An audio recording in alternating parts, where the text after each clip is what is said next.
안녕하세요, 가치환입니다. 4월 8일 금요일 국내 시장이 마감되었습니다. 자, 오늘 시장도 그렇게 썩 좋았던 흐름은 아니었는데 그래도 다행히도 소폭의 상승으로 마무리가 되었어요. 그래서 코스피는 0.17%의 상승을 보여주었고, 그리고 코스닥은 0.7%의 상승이 나왔죠. 자, 그리고 시가총액 상위 종목들을 한번 보면 오늘은 2차전지 관련주가 정말 큰 상승을 보여주었다, 그렇게 정리해볼 수가 있습니다. 지금 보시면 에너지솔루션은 0.7%의 상승이 나왔고, SDI는 3%, LG화학은 1.3%의 상승이 나왔죠. 그래서 포스코홀딩스만 제외한다면 오늘 코스피 대형주 내에서 상승을 보여줬던 것은 2차전지가 유일하다, 그렇게도 볼 수 있는 것 같아요. 자, 그리고 코스닥을 보면 오늘 코스닥은 그 흐름이 조금 더 돋보였던 것 같습니다. 2차전지 소재기업의 에코프로비엠이 9% 가까운 상승이 나왔고, LNF는 4%, 첨보는 무려 3.4%의 상승이 나왔습니다. 그래서 코스닥 쪽에서도 오늘 시장을 주도했던 것은 바로 2차전지 쪽이었다, 그렇게 말씀드릴게요. 자, 이어서 수급을 한번 살펴볼게요. 오늘은 외국인이 나홀로 순매도를 보여주었고, 기관은 3거래 동안 많은 매도세를 보여주었잖아요. 그런데 오늘은 소폭의 순매수로 돌아섰고, 그리고 코스닥도 마찬가지로 외국인은 여전히 매도세를 보여주었지만 기관이 소폭의 순매수를 보여주면서 다소 차별화된 흐름을 보여주었습니다. 자, 그리고 다시 한번 신저가를 경신했던 삼성전자, 오늘 여전히 외국인의 많은 순매도 물량이 나오고 있고, 기관은 그래도 어제보다는 조금 줄어들었죠. 그리고 연기금이 오랜만에 매수세를 보여주었어요. 그래서 다음 주에도 이런 모습을 보여주는지 같이 한번 체크해 보도록 하고요. 그리고 오늘 강세를 보여주었던 삼성 SDI, 역시나 기관과 외국인의 많은 순매수가 들어왔죠. 그리고 오늘 양호한 실적을 보여주었던 LG에너지솔루션, 외국인의 많은 순매수가 들어왔지만 기관은 정말 오랜만에 거의 한 달 만에 매도세를 보여준 것 같네요. 자, 그리고 다소 아쉬운 모습을 보여주었던 카카오, 기관과 외국인의 많은 순매도 물량이 나왔는데 연기금 쪽에서 많은 순매도가 나왔어요. 제가 어제도 이런 부분 한번 지켜보자고 말씀을 드렸는데 흐름이 다소 꺾인 것은 아닌가 라고 생각이 드는 수급인 것 같고, 빨리 다시 10만원을 회복하지 못한다면 꽤나 지루한 모습을 보여줄 가능성도 있다, 그런 생각이 드는 것 같습니다. 자, 그럼 이어서 주체별 매매 동향에 대해서 살펴보도록 하겠습니다. 4월 8일 외국인이 가장 많이 매수한 종목은 SK텔레콤, 에코프로비엠, 포스코케미칼, LNF, LG에너지솔루션, 이렇게 다 종목을 순매수 상위종 올렸습니다. 자, 특이한 것이 SK텔레콤을 제외해서 볼게요. 에코프로비엠, 포스코케미칼, LNF, LG에너지솔루션, 삼성 SDI, 그리고 SKI테크놀로지까지 상위 7개 종목이 모두 2차전지 기업이었습니다. 그리고 기관은 LG전자, 포스코케미칼, 삼성 SDI, SKC, LNF, 이렇게 다 종목을 순매수 상위종 올렸습니다. 자, 기관도 마찬가지로 2차전지 관련주를 상당히 많이 매수했죠. 자, 이어서 글로벌 증시의 흐름을 살펴볼게요. 제가 어제 여러분들에게 5월달부터는 긴축이 보다 강하게 진행이 될 것이다, 이런 내용이 담긴 FOMC 회의 의사록이 공개가 되었고, 그 때문에 어제 미국 증시가 한 차례 큰 급락이 나왔었다, 그렇게 말씀드렸습니다. 그렇지만 이러한 내용은 작년부터 이미 시장에 많이 반영이 되어 있었고, 때문에 그러한 점들을 봤을 때는 추세적으로 하락세를 보여줄 수 있는 그런 재료는 아니라고 말씀을 드렸었죠. 자, 그래서 오늘 새벽에 종료된 미국 증시의 흐름이 정말 중요하다, 이렇게 말씀을 드렸었는데 다행히도 S&P 500이 소폭의 반등에 성공을 했어요. 지금 보시면 0.4%의 상승이 나왔고, 장 초반에는 밑에 꼬리를 달면서 음봉을 보여주었었거든요. 그렇지만 하락폭을 제한시키면서 다소 양호한 마무리를 보여준 것 같고, 그리고 나스닥을 보면, 자, 나스닥도 마찬가지로 상승은 아니었지만 밑에 꼬리를 많이 달고 저점에서 지수가 반등하면서 마무리가 되었죠. 그리고 다우지수도 마찬가지로 어제 0.25%의 상승과 함께 흐름을 보시더라도 비슷한 모습을 보여주었어요. 자, 그리고 아시아 증시를 한번 보면 일본 니케이는 보합을 보여주고 있고, 대만은 강보합, 그리고 상해지수는 약보합을 보여주고 있네요. 자, 그래서 미국 시장은 반등에 성공했다고 볼 수는 없지만 그래도 하락폭이 제한되었다고 볼 수 있고, 반대로 아시아 시장은 아직까지 방향성을 잡지 못하고 있는 그런 모습을 보여주는 것 같습니다. 자, 이어서 오늘 시장 흐름을 보면 오늘은 그야말로 2차전지가 시장을 주도하고 있다, 그렇게 볼 수 있는 것 같아요.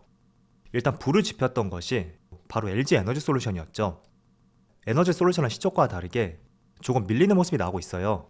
그렇지만 다른 업종 대비 상승하는 모습을 보여주고 있고, 또 에너지 솔루션뿐만 아니라 많은 2차전지 기업들, 삼성 SDI, LG화학, 그리고 코스닥 내에 있는 많은 소재 기업들, 에코프로비엠, LNF, 첨보 모두 정말 오늘은 불을 뿜고 있다고 볼 수 있습니다. 자, 일단 어떤 이슈가 있었냐면 오늘 에너지 솔루션의 실적 발표가 있었거든요. 1분기 실적이었는데 영업이익이 무려 2,589억이 나왔어요. 일단 시장에서는 1,600억 정도로 기대를 했었는데 거의 50% 가까운 상승이 나왔었죠. 그래서 이런 부분이 2차전지 쪽에 대해서 오늘 많은 수급들이 몰릴 수 있었던 근본적인 이유였다고 생각이 되고요. 또 포스코 케미칼 같은 경우에는 포항의 차세대 전기차용 양극재 공장을 착공했다, 이런 기사와 함께 오늘 정말 강세를 보여주고 있습니다. 자, 일단은 공장이 완공이 된다면 연간 매출로는 약 2조 5천억에 해당되는 규모이고, 또 전기차 60만 대 이상에 사용할 수 있는 양극재를 생산할 수 있는 공장이 될 것이다, 그렇게 알려져 있습니다. 자, 그래서 2차전지 종목들 한번 볼게요. 대형주 내에서 삼성 SDI도 지금 3%의 상승을 보여주고 있고, 그리고 포스코 케미칼 지금 무려 11% 이상의 급등을 보여주고 있습니다. 그리고 LNF도 마찬가지고요. LNF는 거의 전고점까지 올라왔어요. 이제 이 전고점을 강하게 돌파하느냐, 아니면 과거 삼성 SDI 주가처럼 이런 모습이죠. 이렇게 전고점을 맞닿고 쌍봉을 만들고 내려오느냐, 그 기로에 서 있는 위치라고 보여지는데, 만약에 정말 빠르고 강하게 돌파하지 못한다면 지금처럼 삼성 SDI의 흐름이 나올 수도 있을 거예요. 물론 이런 흐름이 나온다고 하더라도 다시 돌파할 가능성이 충분히 높다, 그렇게 볼 수가 있겠지만, 일단은 주가가 전고점까지 올라왔다는 것은 이런 흐름을 피하기 위한 회피 물량이 나올 수도 있다, 그건 한번 고려를 해보시면 좋을 것 같아요. 자, 그리고 에코프로비엠 오늘 장중한테 10% 이상의 급등이 나왔었는데 지금은 8%대에서 상승을 보여주고 있습니다. 자, 일단 에코프로비엠 같은 경우에도 며칠 전에 유상증자와 무상증자를 동시에 진행하겠다, 이런 공시 발표가 있었습니다. 일단 유상증자는 통상적으로 시장의 악재로 반영이 되죠. 그런데 항상 제가 말씀드리지만 유상증자의 목적을 잘 살펴봐야 된다, 그런 말씀 드렸습니다. 일반적으로 재무구조 개선이라든지 이런 부분에 사용이 된다면 분명히 악재로 작용을 할 것이에요. 그렇지만 공장 증설이라든지 대규모 투자권 이런 쪽에 자금이 사용이 된다면 결코 부정적으로 볼 수 있는 내용은 아니다, 그렇게 말씀드렸습니다. 그래서 과거에 LNF도 유상증자를 했었고, 또 수소 연료전지 기업 중에서 두산퓨얼셀 이 기업도 유상증자 공시가 나왔음에도 불구하고 그 당일날 상한가까지도 갔었던 기록이 있었죠. 그래서 목적을 잘 살펴보자, 이런 말씀 드리겠고, 일단 유상증자의 목적을 보니까 해외 사업 진출 자금으로 마련할 것이다, 그런 의견들이 있더라고요. 그래서 이런 부분은 결코 부정적으로 볼 수 있는 내용은 아니고, 또 무상증자, 일반적으로 무상증자 같은 경우에도 1대1까지는 잘 모르겠는데 1대2 이상, 그 이상의 무상증자를 단행한다면 이 부분은 굉장히 시장의 긍정적인 재료로 작용이 됩니다. 그런데 지금 에코프로비엠의 공시를 보니까 보통주 한 주당 신주 3주를 배정하겠다, 이런 공시가 있었어요. 그렇다는 것은 1대3이라고 볼 수가 있겠죠. 즉 굉장히 주가에 호전적인 내용이다, 이렇게 보시면 좋을 것 같아요. 자, 그래서 오늘 2차전지와 관련해서 새롭게 나온 이슈뿐만 아니라 그 직전에 나왔던 2차전지와 관련된 좋은 내용들, 그런 것들이 모두 어우러져서 오늘 2차전지 관련 대형주뿐만 아니라 많은 소재기업까지 강세를 보여주고 있다, 그렇게 보시면 좋을 것 같습니다. 그래서 오늘 흐름을 보더라도 정말 2차전지는 강한 것 같아요. 지금 여기 제가 정리한 2차전지 관련주를 한번 보시면 코스피 대형주를 제외한다면 지금 가장 적게 상승하는 것이 2%대이고, 그리고 일반적으로 5% 이상의 상승을 보여주고 있습니다. 그래서 시장이 얼어붙었고 그게 조금은 녹아들 때, 그때는 정말 성장성을 갖춘 업종 위주로 우리가 저점 매수할 수 있는 관점을 가져보자, 그렇게 말씀드리겠습니다. 자, 그런데 조금 아쉬운 점이 있죠. LG 에너지 솔루션은 어떻게 본다면 어닝 서프라이즈가 나왔어요. 그런데 LG 에너지 솔루션뿐만 아니라 많은 2차전지 종목들이 강한 상승을 보여주고 있다면, 반대로 삼성전자 같은 경우에는 어제 1분기 어닝 서프라이즈가 발표되었음에도 불구하고 신저가를 기록했었고, 많은 반도체 관련주들도 약세를 보여주었습니다. 자, 그래서 내가 반도체 업종에 투자하신 분들이라면 비슷한 기사인 것 같은데 주가의 움직임에 대비가 된다 라고 생각을 하시면서 굉장히 부정적으로 보실 수도 있을 거예요. 물론 저도 이런 부분은 안타깝다고 생각이 되지만 제가 이 자료를 하나 보여드릴게요. 자, 삼성전자의 주가가 본격적으로 상승이 나왔다 라고 우리가 생각할 수 있는 부분이 차트를 한번 줄여볼게요.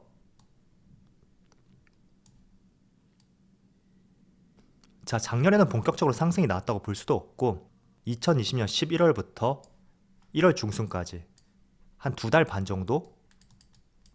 이 정도 본격적인 상승이 나왔어요. 물론 그 전에도 상승이 나왔다고 볼 수가 있지만 개인적으로 이 구간에는 우리가 코로나라는 변수 때문에 주가가 급락이 나왔었기 때문에 거기에 따른 반발 상승이 나왔을 가능성도 높다.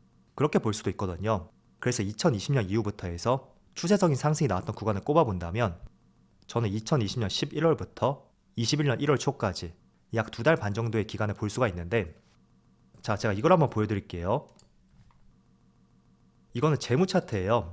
일단은 분기별로 나타낸 거고요. 삼성전자의 주가에 본격적인 상승이 있었던 구간이 2020년 4분기부터였습니다.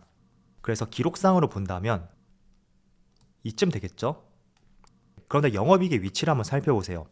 결코 이때가 영업이익의 다른 구간에 비해서 높은 시점이었는지 그건 절대 아니거든요. 자, 그런데 공교롭게도 4분기가 아니라 해를 넘겨서 2분기부터 영업이익이 가파르게 상승이 나왔습니다. 즉 주가는 이때 상승이 나왔지만 본격적인 실적의 상승은 약 6개월이 지난 시점부터 이때 실적이 크게 증가가 되었다. 그걸 확인해 볼 수가 있습니다. 자, 그럼 다른 구간을 한번 살펴볼게요. 조금만 더 앞으로 가보면 19년도 하반기죠. 이쯤 될 것 같네요.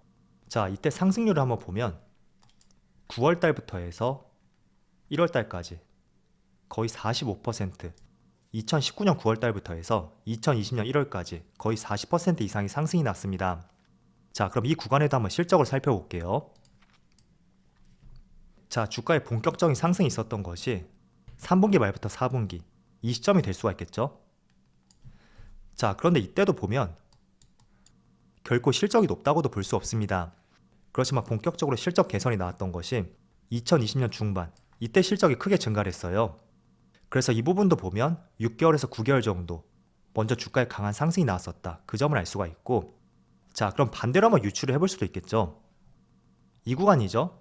자, 과거 18년 3분기의 실적을 한번 보세요.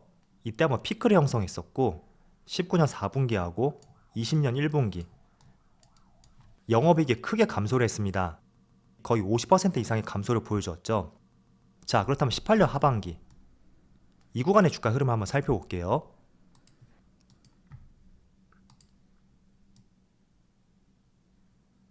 자, 18년 하반기면 아마 이 시점이 될 거예요. 본격적으로 영업이익이 감소를 했던 것이 바로 18년 3분기 4분기 이 시점부터였습니다. 그런데 주가의 흐름을 보시면 18년 3분기부터 주가가 꺾인 것이 아니라 17년 하반기 이때였죠. 이때부터 주가가 꺾이기 시작했어요. 자, 그럼 이것도 마찬가지죠. 최소 6개월 내지는 9개월 전부터 주가는 선제적인 움직임을 보여주었었다. 그걸 알 수가 있습니다. 자, 그래서 제가 세 가지 사례를 보여드렸는데, 세 가지 사례를 비교해서 본다면 삼성전자는 일반적으로 지금의 실적이 아니라 빠르면 6개월 내지는 일반적으로 9개월 정도 선행적으로 그 실적을 토대로 주가의 움직임이 나타난다. 그걸 말씀을 드리고 싶었습니다. 그래서 지금의 실적이 좋다고 하더라도 왜 주가는 움직이지 않을까? 물론 아쉬울 수는 있습니다. 그렇지만 과거 데이터를 보더라도 선행적으로 움직였다는 것을 알 수 있듯이 우리가 지금의 실적 그리고 다음 분기의 실적 그것보다는 최소한 삼성전자만큼은 반년 이상의 앞을 보면서 투자할 수 있는 종목이 돼야 된다. 그런 말씀을 드리고 싶었습니다. 그래서 조금 전에 보여드렸던 영업이익하고 주가의 흐름 삼성전자를 투자하신 분들이라면 꼭 한번 기억을 해보시면서 방향성을 세워보시는데 늘 도움이 되었으면 좋겠어요. 자, 4월달이 본격적으로 시작한 것이 이번 주부터죠. 그런데 이번 주의 흐름이 상당히 좋지 못했던 것 같아요. 그래도 항상 다음 주에는 더 나아질 수 있다. 그런 희망을 가지면서 늘 투자할 수 있는 습관을 가져보자고 말씀을 드릴게요. 자, 그럼 오늘 영상 여기서 마치도록 하고요. 언제나 여러분들의 성공 투자를 기원하도록 하겠습니다. 감사합니다.